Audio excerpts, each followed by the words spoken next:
तो कैसे हो आप लोग। Welcome back to the channel live life easy. ये व्लॉग है 25 दिसंबर का। तो तुलसी पूजन था उस दिन। क्रिसमस पे इस बार कुछ सेलिब्रेट नहीं कर पाए। बच्चों के स्कूल में कार्ड बनवाए थे तो वो इन्होंने बना दिए थे मेरी बेटियों ने। और मेरे अपने स्कूल में हाफ ईयरली एग्ज़ाम इस टाइम पे चल रहे थे तो कुछ भी सेलिब्रेशन वहाँ पर हो नहीं पाया।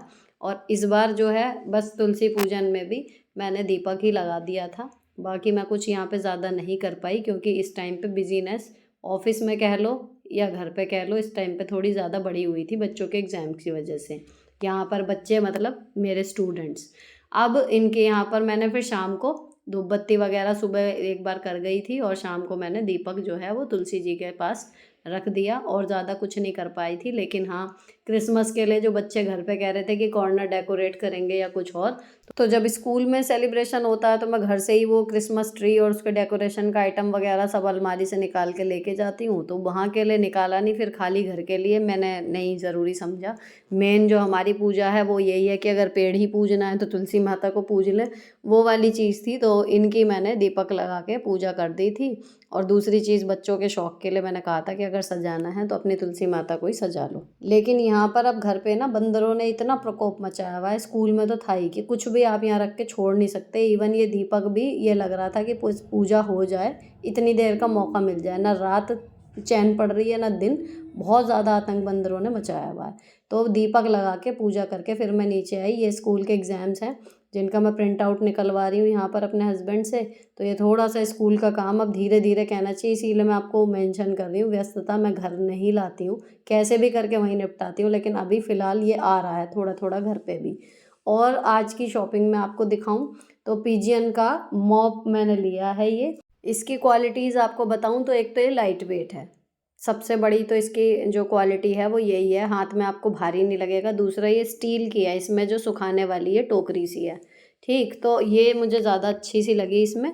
पिछला वाला जो था वो मेरा था मिल्टन का स्पॉट ज़ीरो, उसका मॉडल का जो नाम था वो था हैवी। अगर क्वालिटी में आप देखना चाह रहे हो स्टर्डी लेकिन हैवी, तो वो बेस्ट है। पर थोड़ा सा ये लाइट वेट है तो आपके हाथ और कमर पे थोड़ा सा कमज़ोर पड़ेगा। वो वाला काफ़ी भारी था जब मैंने इसे यूज़ किया, तो अब मैं इसे बता सकती हूँ।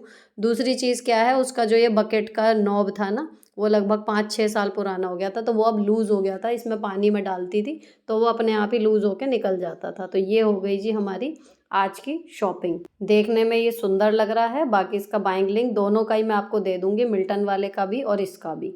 अब मैं आ गई थी फटाफट से डिनर बनाने में। तो मेथी मैंने ये मैश बैग में काट के, मैं पत्ते जो हैं वो तोड़ के रख देती हूँ, इसमें ये फ्रेश बने रहते हैं। और इसमें से मैंने सब्ज़ी के लायक निकाल ली है और बाकी इसमें पराठे बन जाएंगे। इसको वापस फ्रिज में रख दिया। अब ये जो पत्ते हैं वो डंडी में से टूटे हुए हैं, अभी कटे हुए नहीं हैं। इसको वॉश कर लिया 2 पानी में, बाकी आप काट के 3 पानी में अक्सर करते हो। मिट्टी नहीं थी, 2 पानी में इसको मैंने वॉश कर लिया और उसके बाद अब इन पत्तों को काटूंगी। तो ये तरीका टाइम कंज्यूमिंग के हिसाब से देखो तो फास्ट हो जाता है आपका काम। न्यूट्रिशनल वैल्यू जो है वो बनी रहती है और काट के धोने में टाइम जो ज़्यादा लगता है, बार बार यहाँ वहाँ चिपकती हैं पत्तियाँ, वो इस कंडीशन में कम होंगी। तो ये दूसरा, एक बार में गड्डी साफ़ कर ली। अब आप उसको मल्टीपल तरीके से यूज़ करना चाहते हो तो आपने मैश बैग में रखा हुआ है, जब जहाँ चाहे जैसे चाहे इसको यूज़ करो। अगला टिप आया आलू का, कि नए आलू से आप देखो मेरे हाथ बिल्कुल साफ़ है ना। सब लोग कह रहे थे इस बार शुरू में कि हाथ काले हो रहे हैं, फट रहे हैं। इनका कुछ बताऊं, नए आलू को आप जो है, अगर आपको अपने हाथ बचाने हैं, इसको कुछ भी करने से पहले आप धो लो अच्छे से। पहले इनको धो लिया, सारे आलू एक साथ धो के नहीं रख सकते, वो ख़राब हो जाते हैं। जितने आलू आपको बनाने हैं उतने आलू लेके आप इनको अच्छे से धो लो। सारी मिट्टी इनकी निकल गई। उसके बाद इनको आप पीलर की मदद से ही छीलो, उससे मत। जो काटने वाला चाकू होता है, अक्सर मेरी मम्मी या सासू माँ सब लोग उससे घिसते थे, उससे होते हैं हाथ काले। तो क्या ही बचाना है एक लेयर हल्की सी आलू की, तो उसकी बजाय मैं इसको पीलर से छीलती हूँ कई सालों से। और पूरी सर्दी अब मेरे हाथ जैसे गर्मियों में रहते हैं वैसे ही रहते हैं, कुछ भी ना काले होते ना ख़राब होते, बिल्कुल भी फ़र्क नहीं पड़ेगा। और आप आराम से इत्मीनान से नए आलू का स्वाद लो बिना हाथों को ख़राब किए। तो यहाँ मैंने आलू को छील के धो के इसमें रखती चली गई, अब सीधे काट दूँगी। और मेथी आलू में लाल मिर्च जो है वो ना भी डालो, हरी मिर्च का स्वाद आता है। जितनी भी हरी सब्जियां आप बनाओ, मेथी आलू, पालक आलू या मूली की भुजिया, इन सब में ना 2 या 3 आप हरी मिर्च डालो। और लाल मिर्च ना भी डालोगे ना, इतना बढ़िया टेस्ट आता है इनमें। तो मैंने हरी मिर्च जो है वो फटाफट काट के थोड़ी सी तेल में फ्राई की उसके बाद मेथी और आलू इसमें डाल दिए, थोड़ा सा डाल दिया नमक। हालांकि मैं इसमें थोड़ी सी लाल मिर्च डाल रही हूँ, आप डालो नहीं डालो, अगर आपने हरी मिर्च डाली है आपका स्वाद सब्जी का इतना बढ़िया आएगा। सेम गोज़ विद चटनी, जब आप हरी धनिया की चटनी पीसो उसमें आप लाल मिर्च बिल्कुल भी मत डालो ना, हरी मिर्च उस हिसाब से क्वांटिटी बढ़ा दो तो उसका फ्लेवर अलग ही आता है। अब मैंने गूँथ लिया फटाफट से आटा। तो यहाँ पर आटा इस टाइम पे सर्दी में, अगर आपके यहाँ गीज़र लगा हुआ है किचन में, हल्के से गुनगुने पानी से ही आप गूँथो या फिर केतली में गर्म कर लो। तो इस टाइम आटा अगर हल्का सा गुनगुना पानी हो ना तो ज़्यादा अच्छा और सॉफ्ट गूँथता है, जल्दी गूँथता है, रोटी मुलायम बनती हैं। अब ये गूँथ के मैंने रख दिया एक तरफ। इतने आलू जो थे वो ऑलमोस्ट गल गए हैं। लोहे की कढ़ाई है तो हल्के हल्के से नीचे से वो सिकने से शुरू हो गए हैं, क्योंकि या तो बहुत ज़्यादा तेल में बनाऊँ और पानी में इसमें डालती नहीं, हल्के हल्के से वो लाल लाल से होने शुरू हो गए हैं, लेकिन दैट इज़ ओके, बढ़िया लगते हैं खाने में, तो उससे मुझे कोई प्रॉब्लम नहीं है, ना मेरी फैमिली में किसी को। बाकी हल्के तेल में ये सब्ज़ी आपकी रेडी हो गई। अगला स्टेप जो है वो पानी गर्म करके स्टील के फ्लास्क में भर लेती हूँ, ताकि सबको बार बार पानी गर्म ना करना पड़े। इसमें पीने लायक पानी है, डायरेक्ट आप पी सकते हो। हल्का सा तेज़ रखा है बस मैंने, ताकि जब तक बच्चे पिएँ, गिलास में करके रखे रहते हैं तो वो बिल्कुल ही ठंडा हो जाता है, इसकी बजाय थोड़ा सा तेज़ पानी करके रख लिया। और ये हमारा डिनर में काम आ जाएगा। सब ने खाना खा लिया, उसके बाद मैं फटाफट से धो रही हूँ बर्तन। अभी आज बर्तन जो है वो मुझे शाम को धोने का मौका ही नहीं लगा, क्योंकि जब मैं आई थी और काम थे, इसी वजह से पूरा प्रॉपर जब से मैं स्कूल से आई हूँ तब से शूट भी नहीं किया था। जस्ट दीपक लगाने से लेकर रात की सफाई तक का किया था। अब बर्तन धोने के बाद जो ज़रूरी काम रह गया है वो है जो कपड़े साफ़ करने के होते हैं वो, और साथ में एक और कोई सा भी कपड़ा लेके इसको धो देना है। ये वाला साबुन मैंने आपके साथ पहले भी कई बार शेयर किया है कि कपड़े धोने का एक साबुन आप अपनी सिंक पे ही रख लीजिए, तो हाथ के हाथ जब आप बर्तन धो के हटेंगे तभी इसको, जो स्लैब पोंछने का कपड़ा है जो पिंक वाला मैं धो रही हूँ, ये स्लैब साफ़ करने का है। विशाल मेगा मार्ट से लिया था, लेकिन ऑनलाइन भी अवेलेबल है, लिंक आपको देती रहती हूँ मैं हर वीडियो में। और इनको आप तभी के तभी सेम सिंक में अपना धो के डाल दीजिए, तो एक दिन सारे कपड़े गर्म पानी में भिगोना धोना वो टंटा ख़त्म हो जाता है। तो आपका जो काम है वो इजी गोइंग सा बना रहता है, साथ साथ ये कपड़े रोटेशन में धुलते रहते हैं। तो यहाँ पर ये मैंने दोनों कपड़े, एक दूसरा ले लिया है जो अलग यूज़ का है और एक स्लैब वाला, तो ये कर दिया। किसी किसी दिन दूसरा नहीं भी हो पाता, लेकिन स्लैब वाला कपड़ा आपको डेली साबुन लगा के 5 मिनट लगेंगे, धो देना है। आप आश्चर्यजनक परिवर्तन देखोगे अपनी स्लैब की क्लीनिंग में, जो एफर्ट्स डाल रहे हो ना उसमें। अगर कपड़ा साफ़ होता है तो स्लैब ऑटोमेटिकली चमकती रहती है। और सबसे last but not the least, आपको सिंक जो है वो अपने हर यूज़ के बाद अच्छे से साबुन से धो देनी है। ये जाली मैंने लगाई हुई है ताकि कूड़ा इसमें अटक जाए, इसको भी वॉश कर दिया बढ़िया करके, तो ये क्लीन रहेगी। अगर रात के टाइम आप इतनी क्लीनिंग कर लेते हो तो आपके किचन में कॉकरोच, चींटी, ये सब जीव नहीं पनपेंगे। तो ये एक मस्ट हैव रूटीन है। जैसे सोने से पहले चेहरा धोना बहुत ज़रूरी है ना, उसका एक अलग ही इफ़ेक्ट आता है आपकी स्किन पे, तो सेम चीज़ किचन में है कि सोने से पहले अगर आपने इतना काम कर लिया तो आपकी किचन आपको थैंक यू बोलेगी और आपकी हेल्थ इम्प्रूव रहेगी, बहुत सारी बीमारियों से आप ऑटोमेटिकली बचे रहोगे। अब यहाँ पर हो गई जी किचन क्लीन। इसके बाद मुझे थोड़ी सी करनी है बातें जो मैं करूँगी कल शूट। फिलहाल मैं जा रही हूँ फटाफट से एडिटिंग करके सोने।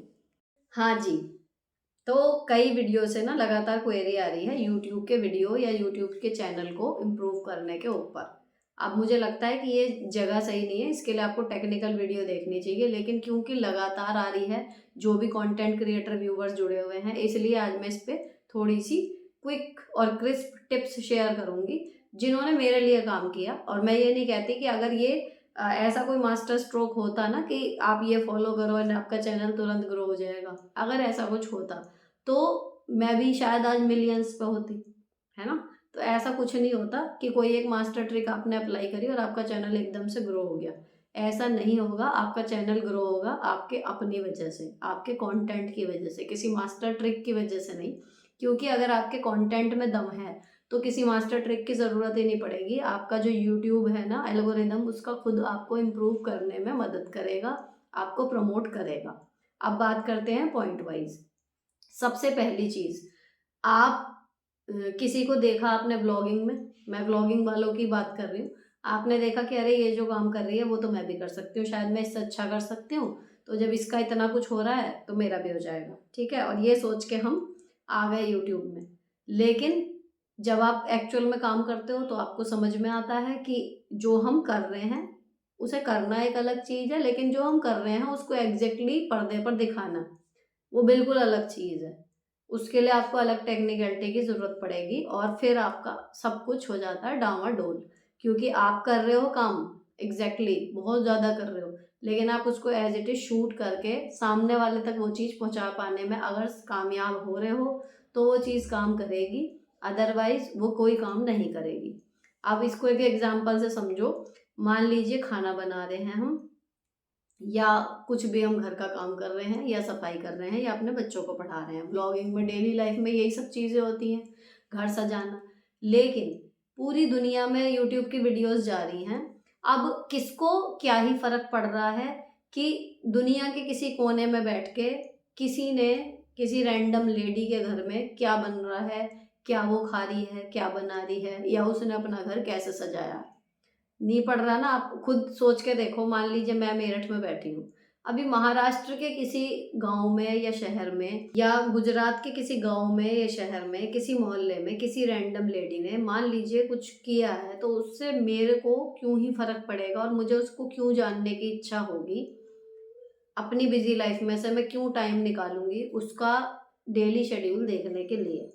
अब इस क्यों का जवाब क्या है कि हो सकता है मैं देखूं अगर वो कुछ ऐसा कर रही हो जिससे मुझे अपने घर में इम्प्रूवमेंट करने में एक आइडिया मिले, या फिर ऐसा कुछ हो जो मैंने आज तक नहीं देखा, या फिर ऐसा कुछ हो जो एक्स्ट्रा ऑर्डिनरी है। समझ रहे हो? क्योंकि यूट्यूब चलाते सब हैं, कोई थोड़ा कोई कम। और जो सीखने के पर्पज से बैठा होता है वो यूट्यूब ही देखेगा, वो इंस्टाग्राम नहीं देखेगा, वो एफबी नहीं देखेगा। मैं अपनी पर्सनल बताऊं, अगर आप सीखने के पर्पज से फ़ोन लेके बैठे हो कि आपको जो चीज़ें नहीं पता आप जानने की इच्छा रखते हो, तो आप यूट्यूब ही देखोगे, उसमें आप कुछ ना कुछ सीख के निकलोगे, ठीक है। तो व्लॉगिंग हमारी कब चलेगी? जब उसमें कुछ यूनिकनेस होगी।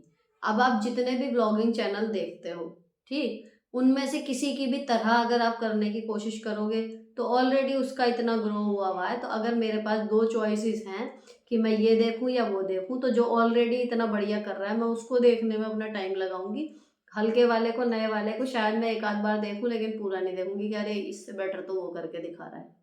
समझ रहे हो? तो कुछ ना कुछ एक तो आपको यूनिक एलिमेंट अपने वीडियो में डालना है जो आपकी खासियत हो। शुरू करना चैनल मिनटों का खेल होता है, लेकिन शुरू करने से पहले आपको महीनों, हफ्तों, दिनों जो आपको सही लगे सोच विचारना है कि आपकी यूनिक क्वालिटी क्या है जो आप अपने कंटेंट के जरिए व्यूअर्स को देना चाहते हो। अगर यूनिकनेस है तो आपका कंटेंट चलेगा, ठीक। अब दूसरी चीज़ क्या है? यूनिकनेस है, आप काम बहुत अलग कर रहे हो, अच्छा कर रहे हो, फिर भी आपकी वीडियो नहीं चल रही। दूसरा पॉइंट उसके बाद आता है आपकी जो शूट करने की पिक्चर क्वालिटी। अब मैं पिक्चर क्वालिटी में ये नहीं कहूँगी कि आपको स्टार्टिंग महंगे फ़ोन से ही करनी है। पिक्चर क्वालिटी से मेरा मतलब सिर्फ इतना है, एक तो लाइट, डे लाइट हो या घर की और लाइटें हो, एक तो लाइट प्रॉपर हो। उसमें सस्ता फ़ोन भी अच्छा परफॉर्म करता है, कम लाइट में महंगे से महंगे फ़ोन की भी क्वालिटी डाउन हो जाती है। एक तो आप लाइट का ध्यान रखो, और दूसरी चीज़ होती है एंगल। आप जो काम कर रहे हो जैसा वो आपको दिख रहा है एज इट इज़, अगर व्यूवर को दिखेगा तो जो इम्पैक्ट आपको उस काम को करने पे मिल रहा है सेम चीज़ वहाँ डिलीवर हो जाएगी कि ये कैसे कर रहे हैं। समझ रहे हो? तो वो एक काम करना है आपको, एक तो लाइट और दूसरा एंगल का ध्यान रखना है। अक्सर मैंने देखा है जो नए व्लॉग जो शुरू करते हैं बनाना, मेरी जानकारी में भी जिन्होंने किया है, कि दैट इज़ कि वो चाय बना रही हैं, चाय का भगोना नहीं दिख रहा, उसमें डलने में इंग्रेडिएंट्स नहीं दिख रहे, जस्ट उनकी बैक दिख रही है या उनकी साइड दिख रही है। तो देखने वाले की नज़र से आप खुद सोचो ना, उसको क्या इंटरेस्ट आएगा। वो आपकी कंधा, कमर ये सब देख पा रहा है, उसको कुछ नहीं नज़र आ रहा है ना। एक तीसरी गलती क्या होती है कि हम अक्सर अपने ऊपर ज़्यादा ध्यान दे रहे होते हैं कि हम कैसे लग रहे हैं। एक्चुअल में आप कैसे लग रहे हो, ये अगर कोई बहुत बुरा लग रहा होता है ना, उस पर निगेटिव कमेंट तो आ जाएंगे। आप एवरेज लग रहे हो या आप बहुत अच्छे लग रहे हो, दैट इज़ फाइन, उस पर किसी का ध्यान नहीं जाता। आप जो काम कर रहे हो, जो आप दिखा रहे हो, उस पे ध्यान रहता है सबका। तो हम लोग स्टार्टिंग में क्या करते हैं, उल्टा करते हैं कि हम अपने ऊपर तो बहुत ज़्यादा ध्यान दे रहे होते हैं कि हम कैसे लग रहे हैं, लेकिन जो कंटेंट हम परोसने जा रहे हैं, एग्जैक्टली जो हम दिखाने जा रहे हैं, उस पे हमारा ध्यान कम हो जाता है, जिसकी वजह से हमारे जो कंटेंट में एंगेजमेंट आनी चाहिए कि जो एक बांधे रखे व्यूअर को, वो कम हो जाती है। तो आपको एग्जैक्ट ये बताना है, अपने दिमाग में पहले सोच के रखो कि आप इस वीडियो के ज़रिए बताने क्या जा रहे हो, एग्जैक्ट वो वहाँ पहुँच जाए। ठीक है। तीसरी चीज़ क्या है कि कंटिन्यूटी आपको जो रखनी है वो ज़रूर याद रखो, लेकिन उसके साथ क्वालिटी भी। अगर आपको लगता है आप हफ्ते में 2 वीडियो ही ढंग से डाल पाओगे अच्छी तरीके से एडिट करके, तो आप 2 ही डालो। ठीक है। तीसरी हो गई। उसके बाद चौथी चीज़ जो होती है, जब हम वॉइस ओवर कर रहे हैं या जब हम बोल रहे हैं, आपकी नॉइज़ जो है वो क्लियर होनी चाहिए, क्रिस्प होनी चाहिए। जितनी आपकी ऑडियो क्वालिटी अच्छी होगी, चित्र सही से नज़र आएंगे, एंगेजमेंट बढ़ेगी, आपका वीडियो वो देखता रहेगा। यहाँ तक आपका काम है, शेष काम छोड़ दीजिए यूट्यूब पर। ये जो भ्रांति होती है कि यूट्यूब नए यूट्यूबर्स को प्रमोट नहीं करता, पुराने वालों को ही सहारा देता है, ये बिल्कुल गलत है। 3 चैनल मेरे चल रहे हैं, तीनों चैनल में ये बात करके मैं प्रैक्टिकली आपको बता सकती हूँ कि जो नया क्रिएटर होता है उसको यूट्यूब प्रमोट करता है। आपकी शुरू की 1 से 1.5 महीने में आपने जितना कंटेंट क्रिएट हुआ होगा, उसमें से जो आपकी बेस्ट वीडियो होगी, audio wise, video wise, content wise, उसको यूट्यूब उठा लेगा और फिर वो प्रमोट करता है। उसको वो देता है बिना मतलब होम पेज में, बिना किसी ऐड के, बिना किसी के सिफारिश के। यूट्यूब खुद आपकी एक वीडियो उठाएगा जो आपके अब तक के पब्लिश्ड कंटेंट में सबसे अच्छी होगी, और उसको फिर वो भेजता है लोगों के पास। अगर आपकी वीडियो का व्यू ड्यूरेशन एवरेज वाला 50% से ज़्यादा आ रहा है, यानी कि आपकी मान लीजिए 6 या 7 मिनट की वीडियो है, और हर बंदे के पास भेजने पे कम से कम हर आदमी उसको आधी तो देख ही लेता है, भगा भगा के भी देखता है तो भी, तो फिर यूट्यूब उस वीडियो को चलाता है और एक ही वीडियो आपका चैनल को पार लगा देगी। दूसरी कंडीशन में आपने शुरू शुरू में उस चीज़ को लिया लाइटली, आपकी एक वीडियो उनमें से यूट्यूब ने उठाई भी, चलाई भी, लेकिन उसमें दम नहीं था, फिर आपका चैनल हो जाएगा फ्रीज कुछ दिन बाद। जब वो जो यूट्यूब खुद प्रमोट कर रहा है, अगर वो वीडियो भी नहीं चली ना ढंग से, 1 डेढ़ 2 हज़ार व्यूज़ आके रह गई, या फिर आ भी गए व्यूज़ लेकिन उसमें इतनी बात नहीं थी कि लोगों ने उसे देख के सब्सक्राइब करा, तो आपका चैनल फिर हो जाता है बिल्कुल ठप। एक बार जब वो गोल्डन चांस निकल जाता है ना, उसके बाद मैंने देखा है खुद कईयों को कि वो फिर 2-2 साल, 3-3 साल इतनी कड़ी मेहनत वो औरतें लगातार करती रहीं, वीडियो बनाती रहीं, कंटिन्यूटी नहीं टूटने दी, नहीं हारी। वो 60-65 व्यूज़ से, 150-200 व्यूज़ से लगातार काम कर रही हैं, लेकिन फिर उनका चैनल नहीं चलता, बहुत वो हो जाती है। तब फिर आपको ऐसी कंडीशन में या तो आप अपनी गलतियों को सुधारते हुए फिर दूसरा चैनल स्टार्ट कर लो, वहाँ पर आप ये गलती मत करना, तो फिर आपका दोबारा में चैनल शुरू होगा। ये बातें मैं क्या कह रही हूँ, जो मेरे 3 चैनल हैं, अब उसमें तीनों की कहानी अलग अलग है। पहला चैनल मैंने बिल्कुल ज़ीरो से शुरू किया, जो मुझे समझ में आया, ठीक है पिक्चर क्वालिटी नहीं आ रही थी, अच्छी नहीं है, फ़ोन भी इससे हल्का वाला था, लेकिन फ़ोन से ज़्यादा दिक्कत कहाँ थी कि लाइट पे मैं ध्यान ही नहीं दे रही हूँ, और दूसरा मेन कैमरे से ना शूट करके फ्रंट कैमरे से कर रही हूँ, धुंधली पिक्चरें आ रही हैं। जो मैं दिखाने की कोशिश कर रही हूँ, कपड़ों का मेन काम था, उस टाइम मैं DIY करके कपड़े डिज़ाइनर बना बना के शो करती थी, तो वो कपड़े उसमें डिज़ाइन दिख ही नहीं रहा है ढंग से, because of light, because of ये। अब मैं पुरानी वीडियो देखती हूँ तो मुझे खुद तरस आता है कि मैं कितनी ज़्यादा मेहनत कर रही थी कंटेंट क्रिएट करने में, लेकिन पिक्चर क्वालिटी, ऑडियो क्वालिटी, उस पर मेरा ध्यान ही नहीं था। इस वजह से जो चीज़ मैं दिखाना चाह रही हूँ वो दर्शकों तक पहुँच ही नहीं पा रही, और वो चैनल ग्रो नहीं हुआ।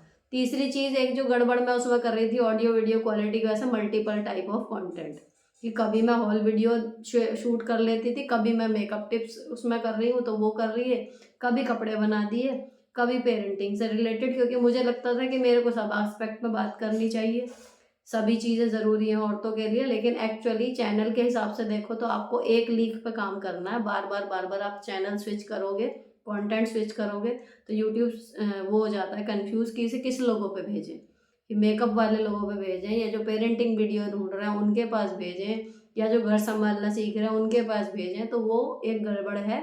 मल्टीपल टाइप ऑफ कंटेंट नहीं डालना है, इसीलिए मैं यहाँ लिव लाइफ इजी पे बचती हूँ। बहुत ज़्यादा चीज़ें इधर उधर से कभी एक आध वीडियो में शेयर कर दी, लेकिन नॉर्मली क्या है कि ब्लॉग वाला चैनल है, घर का रूटीन है, तो वही चलने देना चाहिए। ठीक। तो अब जब वो चैनल मेरा इतनी मेहनत के बाद भी मोनेटाइज तो हो गया, एक वीडियो उसमें से चल गई क्योंकि आइडियाज़ वर रियली ग्रेट, जो मुझे अभी भी लगते हैं कि काफ़ी अच्छे थे वो। तो उनमें से एक वीडियो चली, 1000 सब्सक्राइबर भी हो गए, 4000 घंटे भी पूरे हो गए, उसी एक वीडियो से मोनेटाइज हो गया। Then what? अब ठप हो गया वो चैनल। इतनी मेहनत करने के बाद भी उसमें ना तो सब्सक्राइबर काउंट बहुत तेज़ी से बढ़ रहा था और ना ही मोनेटाइजेशन होने के बाद रेवेन्यू ऐसा जनरेट हो रहा था कि मुझे पेमेंट मिल जाए। तो जस्ट ये था कि चल रहा है। जब मुझे टाइम मिल गया फिर मतलब इंटरेस्ट सा ख़त्म होने लगा था कि, लेकिन फिर भी मैं बीच बीच में करती रहती थी कि महीने में चाहे 2-3 ही वीडियो जाएँ लेकिन चली जाएँ। अब क्या हो रहा है उसके बाद कि फिर मैंने ये वाला चैनल व्लॉगिंग वाला जस्ट ऐसे ही शुरू किया कि देखते हैं। अब क्योंकि मैं वहाँ पे 1.5-2 साल से काम कर रही थी, तो क्या नहीं करना है मुझे एग्जैक्टली पता था। वो चीज़ें मैंने इसमें ऑटोमेटिकली नहीं की जो गड़बड़ थी, है ना। और दूसरी चीज़ क्या आई, अब जो मैं आपसे यूनिक वाली बात कह रही हूँ, मैं हमेशा खुद एक यूट्यूबर को ऐसे को ढूंढना चाह रही थी जो घर, बच्चे और जॉब तीनों चीज़ बिना मेड के खुद संभाल रहा हो, यानी मेरी कंडीशन में हो, ताकि जो मोटिवेशन आप लोग कहते हो कि आपको मुझसे मिला वो मुझे भी मिल जाए और मैं अपना काम आराम से कर पाऊँ, थोड़ी सी मोटिवेट मैं भी रहूँ, है ना। तो मुझे कोई नहीं मिला, या तो किसी के बच्चे नहीं हैं, बड़े हो गए हैं तो वो जॉब और घर कर रहा है, या फिर कोई घर और बच्चे संभाल रहा है तो उसकी जॉब नहीं है ना, या फिर कोई जॉब और बच्चे हैं लेकिन उसने घर में जो है वो मेड वेड सब लगाई हुई है, या हेल्पिंग है, सब कुछ है। तो कुल मिला के जो तीनों चीज़ें कर रहा हो ऐसा कोई मुझे मिला नहीं यूट्यूबर जो तीनों काम कर रहा हो, जिसके बच्चे भी छोटे हों, उन्हें पढ़ाना, उस टाइम तो नहलाना धुलाना भी ना खुद ही होता था, जॉब भी फुल ऑन फुल टाइम की हो जैसे होती है परमानेंट, और इसके साथ ही घर भी संभाल रहा हो, बिना मेड के संभाल रहा हो, ऐसा कोई मिला ही नहीं। तो फिर मुझे ये था कि भाई चलो करते हैं करते हैं करते हैं। करने के बाद एक हुआ कि शायद चलो मेरे ऊपर किसी की तलाश आके पूरी हो जाए। मैंने ढूंढा, मुझे नहीं मिला, लेकिन कोई और ढूंढेगा तो शायद उसकी तलाश मुझ पे आके पूरी हो जाए, ये सोच के जस्ट। और अपनी बेटियों के लिए, क्योंकि उस टाइम पे मेरी तबीयत बिगड़ने लगी थी तो पता नहीं क्यों बुरे विचार आने लगे थे, तो फिर मैंने ये चैनल शुरू किया कि कल को अगर मैं नहीं रही तो एटलीस्ट एक वो रहेगा कि हाँ हमारी माँ कैसी थी, कैसे घर संभालती थी। मैंने ये सोच के जस्ट अपनी बेटियों के नाम पे ये चैनल स्टार्ट किया था। अब इसमें क्या हुआ, मैं जो हमेशा अपनी क्वालिटी कुछ और चीज़ों को मानती थी वो ख़त्म हो गई। इस चैनल पे आके क्या एक यूनिक चीज़ निकली, वही जो मैं ढूंढ रही थी कि someone who is managing job, home and kids एक साथ। तो वो चीज़ लोगों की तलाश यहाँ आके पूरी हुई, ये यूनिकनेस लगी उन्हें इस चैनल में, तो लोग इससे एकदम जुड़ गए, रिलेट करने लगे और ये चैनल ग्रो हो गया। तो ये सारी कहानी सुनाने का मतलब ये है कि आपका चैनल किसी भी वे में हो, अगर वो यूनिक होगा, आपने घर सजाया है, ऐसा कुछ सजाया है जो इससे पहले अभी तक कोई नहीं कर रहा, या आप ही उसको बढ़िया तरीके से कर रहे हो, या आप कुकिंग कर रहे हो, आपकी रेसिपी ऐसी हैं, जैसे आप ब्रिस्टीज होम किचन को देखो, उनकी रेसिपी और भी रेसिपी चैनल पहले से, उनका इतना तेज ग्रो क्यों हो रहा है, जो मुझे समझ में आ रहा है कि वहाँ पर वो जो उनकी रेसिपी है ना, आप अगर देख के बनाओ एज इट इज़ बन जाती हैं और देखने में बड़ी सिंपल लगती है बिना किसी ताम झाम के। तो कुछ ना कुछ एक आपकी यूनिक क्वालिटी अगर चैनल में है तो वो चल जाएगी। बाकी हैशटैग लगाना, and screen, I button, thumbnail कैसा बनाना है, ये सब पे आपको ऑथेंटिक वीडियो सारे टेक्निकल चैनल में मिल जाएगी। आप टाइम इन्वेस्ट करो, देखो, उसे देखने के बाद करके देखो, हो जाएगा। वो चीज़ें एक नॉर्मल हैं गणित की तरह कि भाई ये आप जाओगे ऐप पे सब कुछ होता चला जाएगा, उसमें कोई रॉकेट साइंस नहीं है। लेकिन मेन ये यही है कि जो आप परोसना चाह रहे हो, शुरू में ये चीज़ें मैटर नहीं करती कि आपने थंबनेल कैसा बनाया या क्या क्यों कैसे, लेकिन हाँ टैग्स वगैरह आप देख के लगाओ। बाकी असली चीज़ जो है वो कंटेंट ही है जो आपको आगे लेके जाएगा। तो आई होप आपकी क्वेरीज यूट्यूब से रिलेटेड हो गई होंगी पूरी। और अगर आपको ये वीडियो थोड़ी भी अच्छी लगी हो, हेल्पफुल लगी हो, हालांकि ऑफ बीट है, लेकिन जिन लोगों के लिए मैंने ये ऑफ बीट डिस्कशन किया है उनकी मैं बात कर रही हूँ। अब तक चैनल को अगर सब्सक्राइब नहीं किया है तो प्लीज़ कर लेना, क्योंकि इस तरीके का कंटेंट हर क्षेत्र में आपको मोटिवेशन देने की मेरी प्रबल कोशिश है। और अगर आपको ये पसंद आया हो तो चैनल को सब्सक्राइब करने के साथ वीडियो को लाइक कर देना, शेयर कर देना अपने किसी यूट्यूबर फ्रेंड्स के साथ। फिलहाल इतना ही। मिलती हूँ आपसे नेक्स्ट वीडियो में। Till then bye bye, stay beautiful always.